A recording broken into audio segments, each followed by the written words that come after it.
நண்பர்களே, இன்றைக்கி நாங்கள் என்ன பண்ணோம் தெரியுமா? சும்மா இல்லைங்க, நேராக பனங்களுக்கு குடிக்க போயிருந்தோம். அந்த கல் ஃப்ரெஷ்ஷாக பனை மரத்தில் இறங்கும்போது அதை பார்த்த வேறு லெவலில் இருந்ததுங்க. ஒரு சிப்பு குடித்தா அந்த சுவை சொல்லவே முடியாதுங்க. நண்பர்களோடு சேர்ந்து குடிக்கிற சந்தோஷம்தான் வேறு லெவலு. சிட்டியில் கிடைக்காத ஒரு ரியல் ஹாப்பினஸ்ங்க இது. இப்படி சிம்பிளான மூமெண்ட்டு தான் லைஃப்பில் பெரிய ஹாப்பினஸ். எங்கள் கூட்டத்தில் குடிக்காத நண்பரை ஒருத்தரை கூப்பிட்டு வந்தாங்க.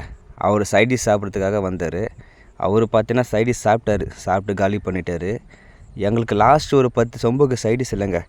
போயிட்டு சைடிஷ் எதனா வாங்கிட்டு விடா தம்பின்னு அனுப்பிச்சி விட்டேன். அவர் என்ன சைடிஷ் மட்டும் வாங்கினதுக்குறேன்னு நீங்களே பாருங்கள். இந்த சைடிஷ் வச்சு கல்லை குடிக்க முடியுமா?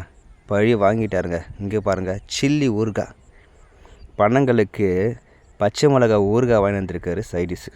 வேறு என்ன பண்ணுறது? அதை தொட்டு அந்த கல்லை காலி பண்ணிட்டு தாங்க போயிருக்கோம். இந்த வீடியோ உங்களுக்கு பிடிச்சிருந்தா மறக்காமல் நம்ம சேனலை சப்ஸ்கிரைப் பண்ணுங்கள்.